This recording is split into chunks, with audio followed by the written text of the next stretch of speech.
Olá, eu sou o Célio Luiz, consultor há mais de 25 anos, trabalhando com gestão da qualidade, certificações ISO e acreditação. Algo que eu gosto muito, e aqui nesse canal eu reservo tempo para interpretar o manual e ajudar você a implantar a acreditação no seu hospital, na sua clínica, em qualquer serviço de saúde. Então aqui nós vamos fazer essa interpretação, vamos continuar a fazer essa interpretação, sempre lembrando vocês, deixa o like, faz algum comentário, qualquer coisa, faça um comentário para que o YouTube entenda como relevante, compartilhe com algum colega, com um amigo seu, para que a gente consiga ter mais incentivo, digamos assim, para a gente poder trabalhar com esse processo de ajudá-los nessa interpretação deste manual. Lembrando que se você quiser contratar a nossa consultoria ou mesmo um tira dúvidas, 1 hora ou 2 horas, para você poder sanar as dúvidas deste manual, a descrição aqui do nosso vídeo tem o nosso endereço, nosso contato, que você pode manter contato com a gente, tirar dúvidas através do nosso tira dúvidas ou através de uma consultoria. Lembrando que a gente atende o Brasil inteiro em consultoria presencial ou à distância, ajudando a área de saúde. Então, logo após a vinheta, nós vamos continuar a interpretação do manual. Vamos lá?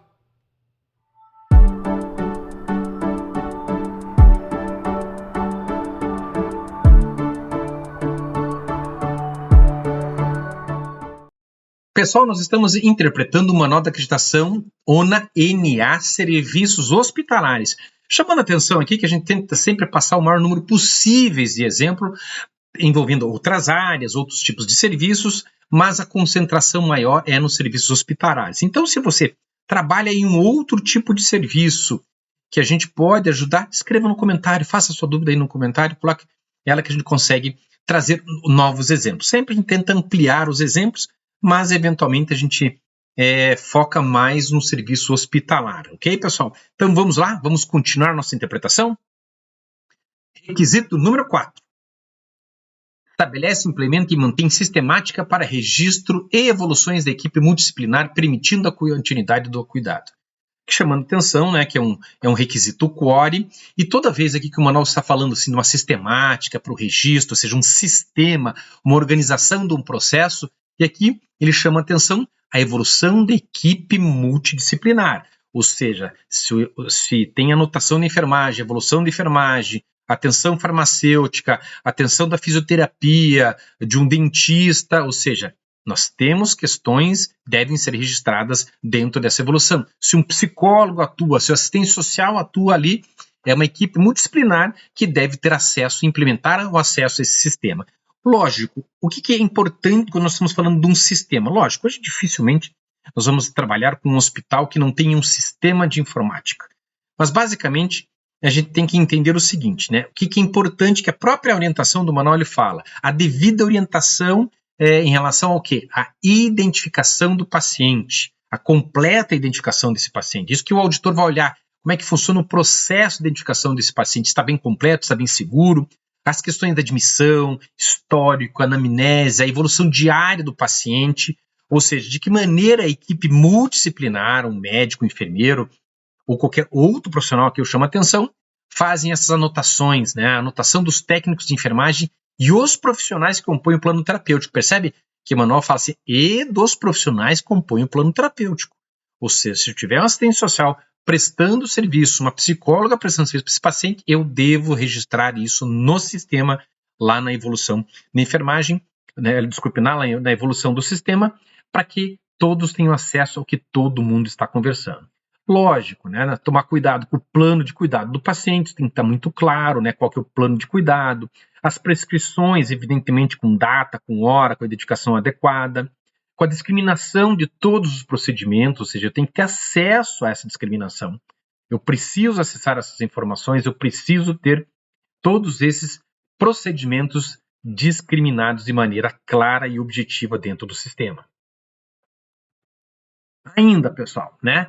Fala-se também em relação a outros documentos. Aqui a gente cita também, e o próprio manual fala, os termos de consentimento, os termos de sigilo, outros documentos que eventualmente o paciente assina, os termos de responsabilidade, outras situações que devam ocorrer, ou seja, esses termos, os resultados de exames e diagnósticos, como é que fica esse resultado, como é que fica arquivado, como é que fica o acesso a essas informações, e assim a gente precisa determinar como é que funcionam essas informações.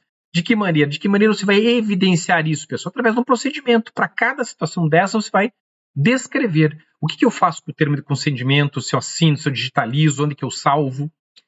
Os exames, como é que eu faço? Digitalizo, fica no sistema, o resultado fica num banco de dados, a imagem fica num banco de dados. Ou seja, ainda o manual prevê o quê? Que nessa descrição desse procedimento, a gente estabeleça o quê? O uso uniforme em toda a organização do quê?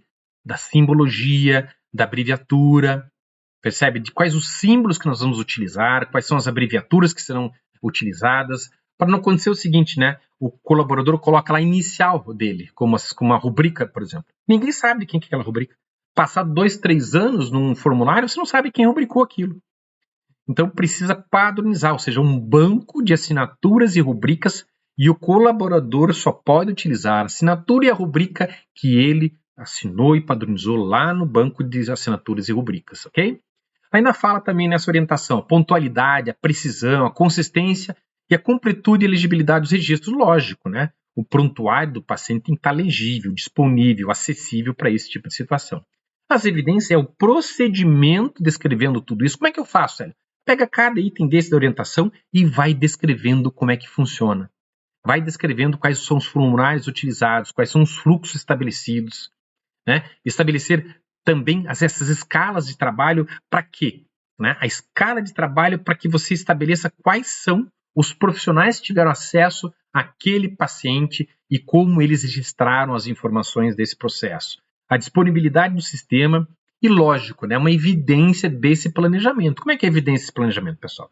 Ela vai ser traduzida através de um procedimento. Né? Como você chamar aí o POP, o procedimento operacional padrão, de alguma maneira você vai estabelecer essa descrição, essa padronização dentro do teu hospital, da sua clínica, da sua unidade básica de saúde. Para quê? Para que o auditor, quando for lá, possa auditar a evidência, confrontando o que você define no procedimento com o que está acontecendo naquele momento dentro do seu hospital, dentro da sua clínica, ok? Vamos para o próximo requisito? Requisito número 5. Estabelece, implementa e mantém um procedimento para avaliação sistemática da qualidade das evoluções, registros e informações relativas à assistência prestada ao paciente. Pessoal, chama muita atenção aqui que a maioria das pessoas aqui vai fazer auditoria de prontuário. Nós já vamos chegar lá. Isso está certo. Mas nós precisamos ir um pouquinho além, tá? Então vamos interpretar aqui um pouquinho a orientação que o próprio manual estabelece. Ele fala na pontualidade, na precisão, na consistência, na completude da legibilidade dos dados, ou seja, ele já citou isso no requisito anterior, ou seja, tem que estar preciso esses dados. Essa comunicação tem que ser oportuna entre os membros da equipe profissional. O que ele quer dizer com comunicação oportuna? Tem que estar disponível, ou seja, se há uma troca de plantão, se há uma passagem de plantão, o acesso às informações tem que estar na hora. Eu não posso, por exemplo, se eu sou um profissional lá que fiz uma atenção farmacêutica, eu vou embora no meu turno, vou registrar amanhã a informação. Não, ela tem que ser oportuna, ela tem que ser, naquele momento, ser registrada aquela informação. Ou seja, a mesma coisa, um psicólogo fez atendimento do paciente. Ele teve que anotar algo relevante, ele tem que anotar naquele momento, não pode deixar para amanhã, para outro dia, ele registrar as informações, né? Lógico, a disponibilização integrada, de fácil acesso, o uso uniforme, mais uma vez falando do código, símbolos e abreviaturas padronizadas, deve acontecer isso, eu tenho que ter esse cuidado para padronizar esses símbolos, tanto para diagnóstico quanto para procedimento. Tomar cuidado também com o recurso copiar e colar. Normalmente, às vezes, o pessoal usa um sistema e para facilitar a descrição, por exemplo, principalmente lá na SAI, né, no serviço de atenção de enfermagem, o que vai acontecer? Às vezes as pessoas usam máscaras para copiar e colar a informação dentro do sistema para facilitar isso. Então tem que tomar cuidado com esse copia e cola para não utilizar versões que não estão aprovadas desse copia e cola. Então você pode padronizar uma máscara e utilizar essa máscara para facilitar, acelerar a digitação das informações dentro do teu sistema de informação, mas com certo cuidado, como acabei de falar, para evitar omissões ou acréscimos desnecessários ou não padronizados.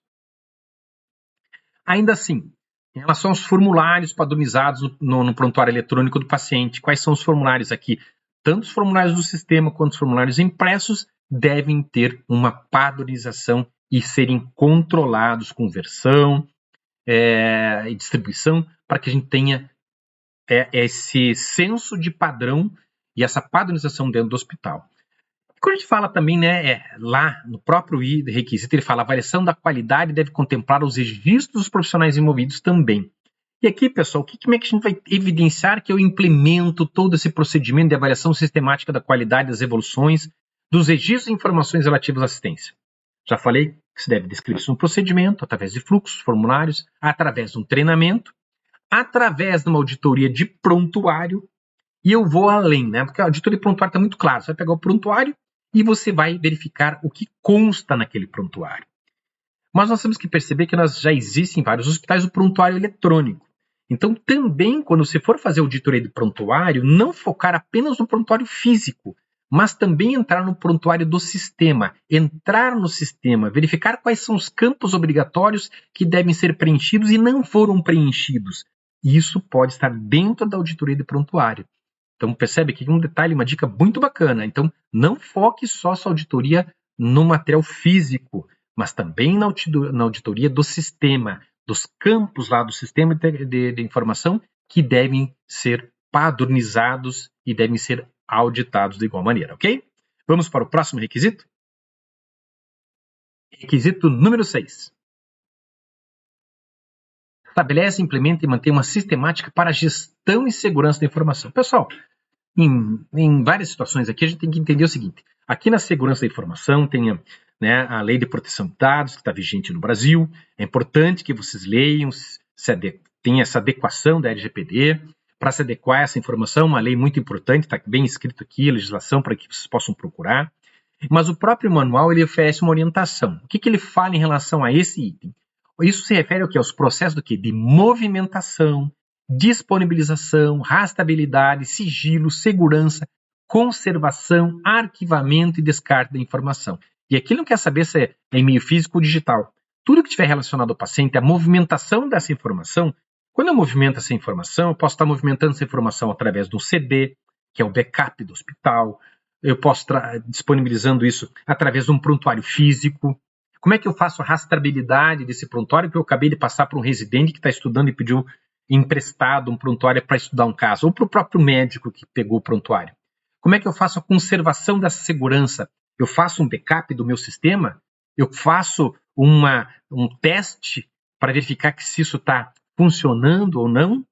Percebe? Então, o próprio manual ele fala o seguinte: quais são os procedimentos adequados para o armazenamento, movimentação, disponibilização, rastreabilidade, sigilo e segurança. Então, você vai pegar cada item desse e você vai descrever dentro do seu procedimento. De novo, ele fala também os procedimentos para movimentação, para disponibilização, para rastreabilidade, sigilo, segurança, conservação, backup e restore. Quando que eu falo aqui do restore, a gente tem que tomar muito cuidado que muitas instituições de saúde fazem o backup, mas não fazem o teste de integridade. O que é o teste de integridade? Verificar se aquele backup, quando solicitado e quando restaurado, ele está íntegro. Porque o backup, você pode fazer o backup, mas como é que você sabe que está íntegro? Então, de vez em quando, você tem que fazer um teste de integridade do backup. Verificar se ele está funcionando efetivamente. Caso contrário, não adianta fazer o backup, se na hora que você vai restaurar ele não está íntegro, ele está corrompido e não está funcionando, ok? Lógico, também orienta se a gente mapear quais são os dados, a classificação dos dados, quais são os dados críticos, quais são os dados não críticos, e as medidas de controle de acesso e segurança à informação. Lembrando que eu estou falando de segurança e informação, eu estou falando de dados do paciente, qualquer dado desse paciente, quer seja físico ou no sistema de informação. As evidências é um procedimento disso, a própria aplicação da LGPD, os formulários, fluxos, o próprio prontuário, os próprios controles de acesso e controle desse prontuário e controle de acesso também às informações dentro desse sistema, ok? Vamos para o próximo requisito? Requisito número 7. Estabelece, implementa e mantém um método de coleta, avaliação e disponibilização de dados para apoiar a tomada de decisão. Pessoal, aqui é algo famoso que poucos hospitais fazem. Basicamente, a orientação de tudo que lá está no manual, basicamente é esse parágrafo. Os dados estatísticos e epidemiológicos devem fornecer um perfil da organização ao longo do tempo, e permitir a comparação do seu desempenho com outras organizações similares, nacionais ou internacionais. Basicamente aqui, pessoal, é muito simples isso. É o SAME, Serviço de Arquivo Médico e Estatística. Serviço de Arquivo Médico e Estatística. A grande maioria dos hospitais é só o SAM, ou seja, Serviço de Arquivo Médico, só. Não fazem estatística. Então, aqui o que está sugerindo, o que está se exigindo dentro desse requisito é a estatística, o perfil do hospital, é o perfil estatístico, não é só o perfil epidemiológico, ele vai suportar, ele vai dar suporte ao perfil epidemiológico, mas tem outras situações que podem ser fornecidas pelo SAME. Então, a grande maioria dos hospitais só fazem isso, arquivo médico. Não. Aqui, a ONA exige que você faça um dado estatístico lá das informações que constam naquele prontuário. Por isso que eu deixo ali como evidências os procedimentos, formulários novamente, fluxos e o SAME na concepção pura da palavra. Para quê? Para fornecer dados estatísticos. Para que fornecer esses dados estatísticos?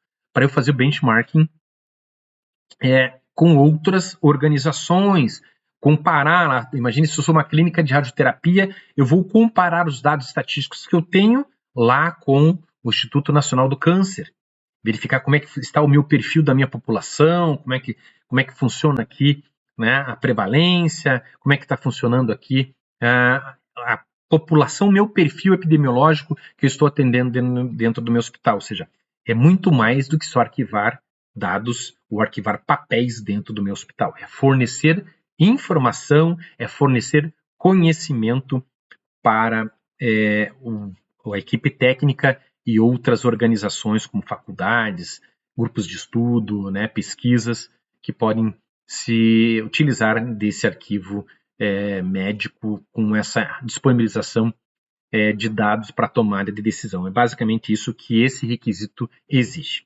Ok?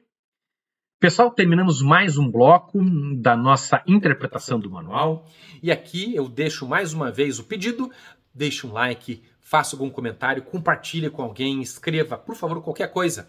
Um muito obrigado para que o YouTube entenda como relevante. Aqui a gente não faz dancinha, não faz piada, é um assunto sério, é um momento sério que a gente quer transmitir para vocês. E é muito difícil a gente fazer a divulgação de um assunto desse, porque poucas pessoas compartilham ou conseguem pelo menos dar um like, é o mínimo que a gente pode pedir, ok? Então fique atento para que a gente consiga atingir mais pessoas para interpretar melhor esse manual, e a gente fica aqui à sua disposição. Caso tenha uma dúvida, queira contratar nossa consultoria ou tiver dúvida, é só entrar aqui na descrição abaixo do vídeo, ok? Até mais!